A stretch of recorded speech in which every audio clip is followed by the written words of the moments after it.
everyone, welcome back to our channel, and today we will be talking about the monthly bare minimum expenses you need when you come to Canada as a new immigrant. I know it's very expensive, but we have to talk about it. So let's get started.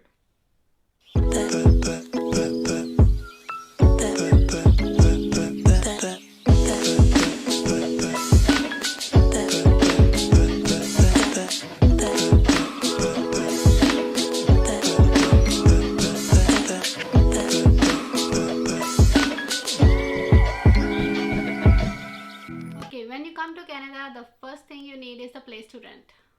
So when you come here, there are multiple options. For the first is the best one if in case you have somebody who is your friend or family member who live in Canada or any of the cities over here. If they own a home, they might be able to offer you a place to rent for the first few months. If not, they will be able to find a rental place for you. Just like in my situation, my sister and brother-in-law, they came to Canada last year, and I was able to find a rental place for them before they even landed here.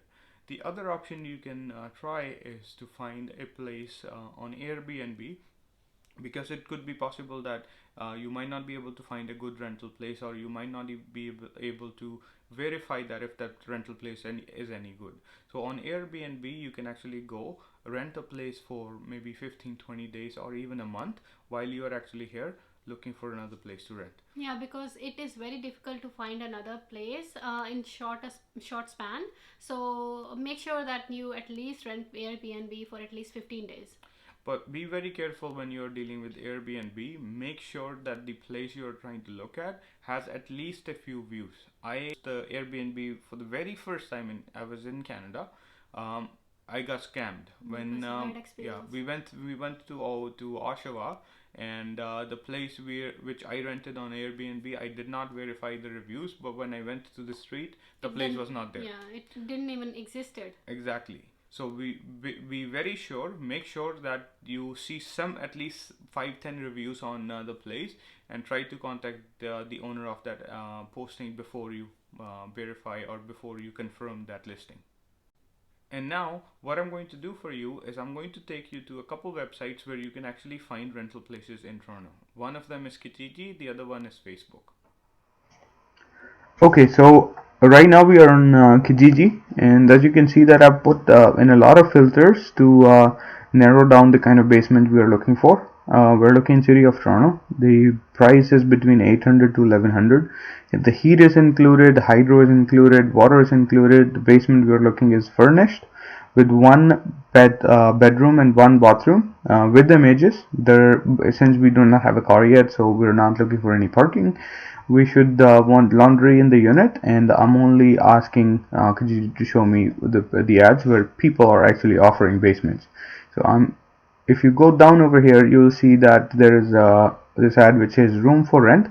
Very likely when it says room for rent, this is probably a basement with multiple rooms, and people just want to rent one room, and you would end up sharing the bathroom or the kitchen with somebody else, which you probably don't want. So I'm going to go to other ad where it says basement apartment for rent. This is something which would be a little interesting to watch. So I just open it up and let's see what comes up.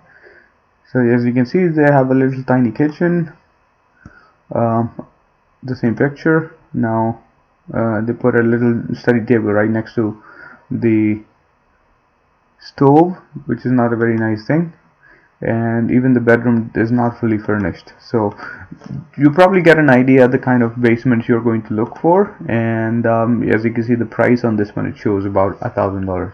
If you go next one, it says one bedroom private basement apartment for with no parking. Let's open it up and see what this thing is. So as you can see, this is a little bigger than the last one, and let's have a look at the other pictures. So they have a little couch, a fireplace, same picture, bedroom, tiny bathroom, and that's probably your stairs for going out. So this probably will be your entry door. And so this one is for about $1,100.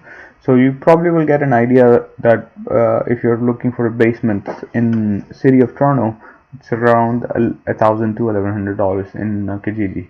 So let's go to Facebook, and as you can see, I kind of put the same parameters here for looking for a basement. And on Facebook, you gotta go to the marketplace, and as you can see over here, we have 1 bedroom, 1 bathroom for 850, 2 bed, 2 baths for 800. This probably is going to be shared. 1 bedroom, 1 bathroom for 800. Let's open this up. Okay, all right. So Toronto Maple Leafs, if you're a fan, you're in luck. So if you can see, this is probably a tiny place, most likely a bachelor suite, as what it looks like. So now you kind of have an idea where to look for, and I'm gonna keep a budget for about $1,000 for a couple. If they're brand new in Toronto, you will be able to find something in that range. So let's get back to the video. Okay, so when you come to Canada, you probably won't have your Canadian driving license, and therefore you cannot buy a car. So you have to use the public transit. Pretty much all cities here, they have their own transit systems. Just like Toronto has Toronto Transit Commission, we call it TTC. They run buses, they run streetcars, and they run subways. Similar to Toronto, Mississauga have their own transit. Brampton has their own transit. York Region have their own transit, and the surrounding cities as well. So when you come here, and if you're using transit, of course it's going to be a paid system.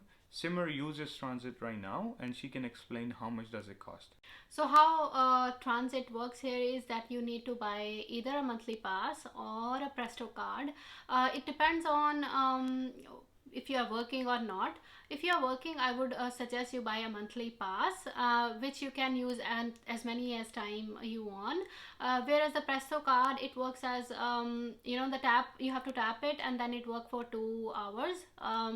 And then after 2 hours, if you tap, it charges you again.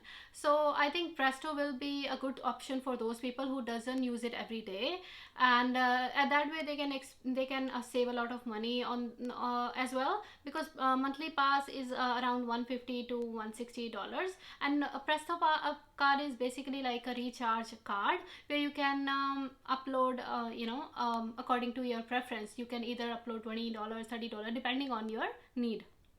So on an average, if a couple uses transit, they spend about $300 a month. So the next thing you need is phone. Canada is one of the most expensive country in regard to the phone plans. The reason is there are only a few companies who has monopoly on this industry. There are not a lot of small companies which could bring the price down. The two biggest companies are Rogers and Bell, and they have their subsidiaries. If you're using your own phone, which I recommend if you are new to Canada, you can actually get a phone plan for about $60 per person for a month. If you want to buy a new phone, it could go as expensive as $150 a month for one person. So I recommend use your own phone and limit your expenses to about $60 a person. So both of you end up getting a new phone plan for about $120 a month. So now comes the time for groceries. Everybody needs to eat, and she's the in charge for groceries, so she's going to explain you how expensive the groceries are in Canada.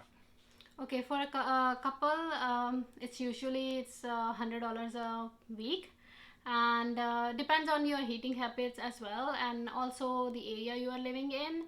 You have many options. You have No Frills, Fresco, Walmart. Walmart is a little expensive, I'll tell you later on. But if I have to summarize it, I would say $400 a month would be enough. And it kind of depends upon where you live. And if you are using transit, you would obviously try to go to the closest grocery store to your home. You probably won't drive to the farthest away to get the cheapest groceries. So keep that in mind when you're looking for a rental place. So now let's speak about entertainment. Almost 5-6 months in a year, it's so cold outside, so you cannot do a lot of outside activities if you don't know skiing or skating. So you end up going to movies, and she really loves to go at least twice a month. Yeah, okay, so for movies, you need at least, I would say, $100 for a month, because you will at least go, twice a month for a movie to watch your favorite movie. So one movie ticket is around $15, and then of course you want to buy popcorn and stuff. So it will end up to $50 per visit for two persons. Okay, so other than going out for movies, we have friends where we go out and have lunches and dinners at least a few times a month. There are multiple different chains for fast foods, and then there's some very nice restaurants. On an average, if you're going to a small chain, a burger or something like that Pizza would cost store. about, yeah, maybe a pizza would probably cost about like $15 to $20 for two people. But if you're going to a good chain, on an average, if you go to Boston Pizza or Moxie's, it's about $40 for one person. So if I am going out at least 2 or 3 times in a month, I'll probably keep a budget of about $150 to $200 for eating out. Okay, so now you need to keep aside at least $250 to $300 for your miscellaneous stuff. That will include haircuts, or you want to buy a new cable for your phone, or random stuff. If something is broken, you want to buy it. So yeah, keep at least $250 aside for that. Yeah, there usually what happens is that every month when you go along with your life, you realize that I need something. Last week I bought a keypad for my laptop. Today I went for a haircut, it cost about $40. Stuff like that, it's going to cost you about $250 to $300. So keep in mind that stuff like that's going to happen, and keep about $300 in your budget for that. So now let's summarize how much you're going to spend in a month in Canada. So let's summarize this now. You will need at least 2400 to survive in Canada, and now Aman will explain how much you need to earn to combat that. As much as you can. But basically, what happens is in Toronto we have a minimum wage of about $14 if you work legally. So if you work about 40 hours a week, just a single person will end up earning about $2,200 before taxes in a month. But once you pay your taxes, which is about $500 on this amount, you would end up getting about $1,700 in hand, which is in no Not way, enough. it's not enough to bear the expenses. So initially, what you probably have to do is either get a job which end up paying you higher amount of money, or you would both have to work together to sustain the expenses over here. So keep that in mind, and hopefully this information is going to be good enough for you to understand the challenges you're going to face when you come to Canada. But we have another video which we put on our YouTube channel, which will kind of help you in understanding how to get a good job. And please go watch that video. I'm going to leave that link in the descriptions as well. And if you have any other questions or any topics you want us to give you more information about, please leave that information in our description. Comment box. Exactly, comment box. Sorry, and we'll be more than happy to help you on all of those topics. And please like this video, subscribe, and we'll make sure that we'll get good content out for you guys as often as we can. Thank So you. see you And next time. see you next time.